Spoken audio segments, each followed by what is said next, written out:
खूप जणांचे प्रश्न आले होते की ताई आम्हाला आमची कुलदेवी माहिती नाही आहे, कसं ओळखायचं की आमची कुलदेवी कोणती आहे.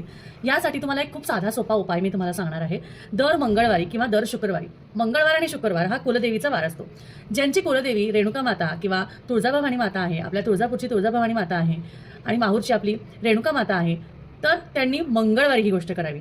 ज्यांची म्हणजे आता समजा तुम्हाला माहिती नसेल तर तुम्ही मंगळवारी आणि शुक्रवारी करायची आहे. आणि ज्यांची महालक्ष्मी माता आहे असं तुम्हाला समजून घ्यायचं असेल तर शुक्रवारी तिचा दिवस मानला जातो. पण आपल्याला कुलदेवीच माहिती नाहीये, तर मग मंगळवारी आणि शुक्रवारी तुम्हाला तुमच्या ज्या कोणत्या देवी तुमच्या घरात असेल, अन्नपूर्णा देवी असेल किंवा फोटो असेल किंवा एकत्रित फोटो असेल, पण तुम्हाला कुलदेवी माहिती नाहीये, तर तुम्हाला मंगळवारी आणि शुक्रवारी तुम्हाला तुमच्या कुलदेवीच्या नावाने ओटी भरायची आहे आणि तिथे बसून स्मरण करायचं आहे की हे देवी काहीतरी मार्ग, काहीतरी असे डिरेक्शन्स दे, काहीतरी अशा इंट्युशन्स दे ज्याच्याने तू तू आम्हाला तुझ्यापर्यंत पोहोचवशील आणि आम्हाला हे कळून देशील की आमची कुलदेवी या ठिकाणी आहे. आम्हाला तुझ्या ठिकाणी बोलव, आम्हाला समजू दे की